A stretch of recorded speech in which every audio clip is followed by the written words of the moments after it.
Okay, so I think we finally got to a section that I don't think is gonna take longer than 20 minutes to explain. If it does, I'm sorry again. But in fact, this was a section that I wasn't even planning on teaching this year, but I guess there are some properties of limits that if you know what these properties are, it will help you answer some questions later in the future.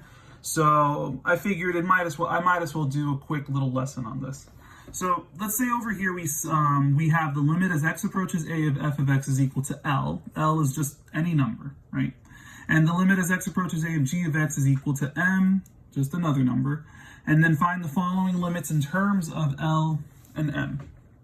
So first of all, if you ever see something like this, where they say the limit as x approaches a of f of x plus g of x, if you have two different functions like this, you can actually break this up. This is one of the limit properties.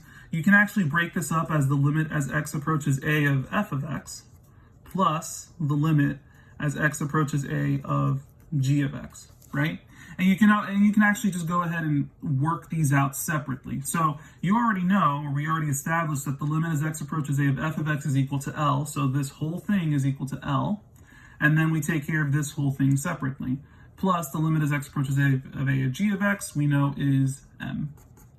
And that's your answer for that. All right. Same thing over here. With subtraction, I'm just going to separate it out like I did before. So this is the same thing as the limit as x approaches a of f of x minus the limit as x approaches a of g of x. And then this is going to be equal to, this whole thing is equal to L, and this whole thing is equal to m. So L minus m would be the answer for that second one. And you'll pretty much notice the pattern here. I'm going to quickly run through the rest of them, or through at least the ones that should be pretty straightforward. So if I'm dividing, it's going to be the limit as x approaches a of f of x divided by the limit as x approaches a of g of x. Some of you are probably wondering, why is it necessary to go through this whole process? But again, just trust me, there are some problems in future chapters that if you understand to break it up, or break up, like, you know, whatever expression you have into separate limits, it is actually going to make things a lot easier for you. So same thing over here. I'm going to go ahead and break this up as the limit as x approaches a of f of x times the whole limit of x approaches a of g of x. I know that this is equal to L, this is equal to m, and I'm multiplying them. Okay. Now this is a slightly different situation, but it's very similar to the one above. So I still have two things that are being multiplied to each other. So I can go ahead and separate it out like I did before. I have the limit as x approaches a of c times the limit as x approaches a of f of x. Probably should have established that c, by the way, is just a constant. Okay. So the one thing, one of the properties that you have to understand is that the limit as x approaches a of any constant is always just going to be that constant, not necessarily L or m. So the limit as x approaches any value at some constant is just equal to that constant. And we already established that this was, f of x is L. Okay. Now, if we have the same thing with the limit as x approaches a of some function raised to a power, what you can do, and this is one that you're going to see often, especially in the AP exam, is you can go ahead and take the limit of whatever's on the inside and then at the very end raise it to that power. So this is the same thing as saying the limit as x approaches a of f of x, and then once you figure out all of this, just raise it to that power that you originally had. And then, so in this case, the limit as x approaches a of f of x we established was L. And then once you figure that out, you just raise it to the power of p. Okay. And then over here, I don't even know why I put this one down here, but we already established that the limit as x approaches a of a constant is just that constant. Done. All right. So let's go ahead and see a few examples of how to solve these graphically. Like I said, your homework is going to be more formatted to like this, where in the directions I tell you what each limit is equal to, and then you have to use those properties to answer the questions. But here, this is where we would have to use some of the graphs to answer these questions. So again, just to kind of cut down on the time, because I do recognize that my videos can get a little too long, and I do think it's important for you guys to practice as many problems on your own. I'm going to go ahead and circle the ones in advance, the ones that I want you to try on your own, that I feel like you can do on your own.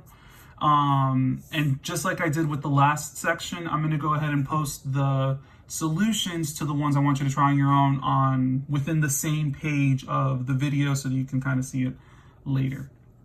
All right, so let's go ahead and do part A. The limit as x approaches 2 from the left of f of x plus g of x. So again, like we said before, we can break this up as the limit as x approaches 2 from the left of f of x plus the limit as x approaches 2 from the left of g of x. And now what you're going to do is you're going to figure out each of these parts separately. And this is where it's going to be, this is why it's necessary to break it up, because you have two separate graphs, so you need to look at each of these things separately. And if you see it in this form, it'll definitely help you out. So if I want to figure out the limit as x approaches 2 from the left of f of x, well, 2 is right here.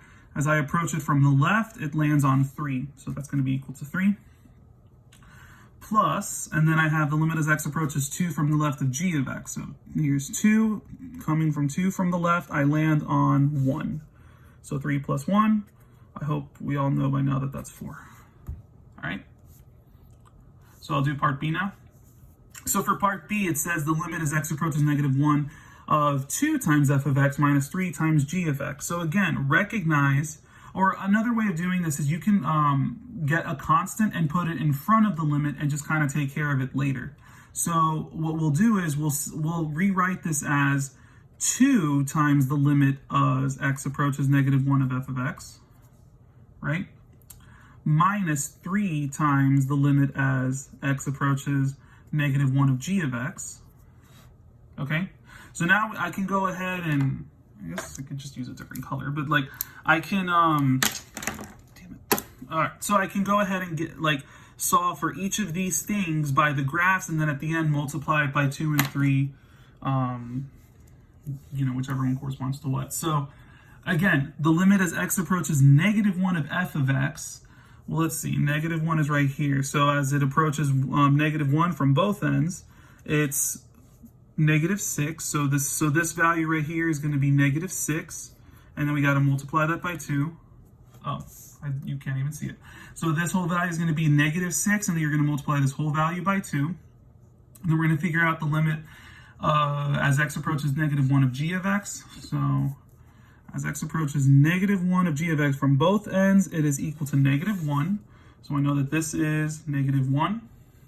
And I'm going to multiply it by 3 and subtract the 2. So this ends up being -12 plus 4. So that's equal to -8.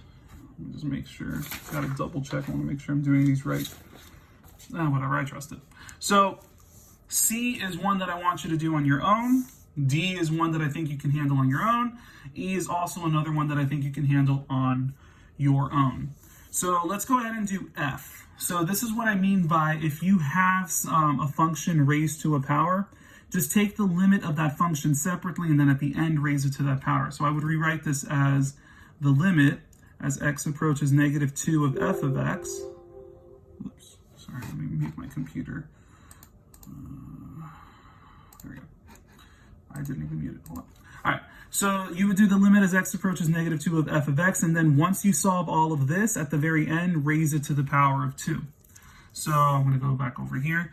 The limit as x approaches -2 of f of x, so -2 from both ends is equal to -5. So I know that this value on the inside is equal to -5, and at the end I'm going to raise it to a power of 2, and I get 25.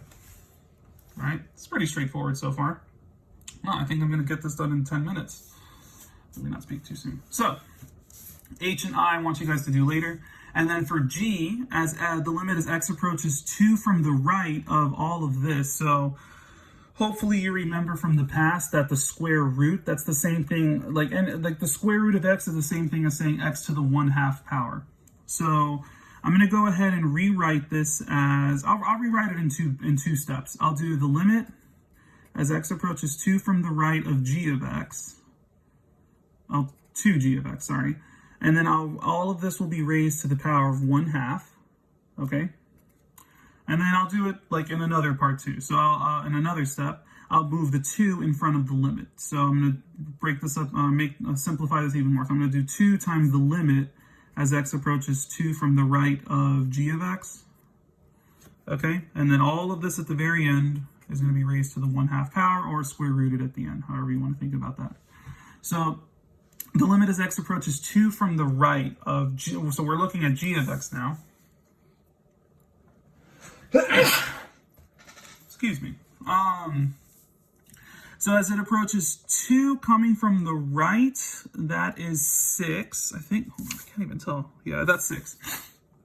So as it comes from the right, that's equal to 6. So I know that this whole value right here is 6. So it's going to be the same thing as saying 2 times 6, all to the 1/2 power, which is equal to pretty much the square root of 12. Okay, and I guess we should simplify this. So I know that the square root of 12 is the same thing as saying the square root of 4 times 3, which is the same thing as square root of 4 times the square root of 3. Square root of 4 is 2 times the square root of 3. Use more space than I wanted. So anyways, that's essentially it. So I'm gonna go ahead and, like, for these 5 problems, I'm gonna have you guys do those on your own. And I'll go ahead and post the solutions on Canvas on I think on the same page. I think I'm finally understanding how to organize things in Canvas so that it's easy for you guys to follow. So again, I'm glad this one only turned out to be 12 minutes to cut you guys some slack a little bit, and then that's it. If you have any questions, just message me on a Remind or do what you got to do, and we'll call it a day. Take care.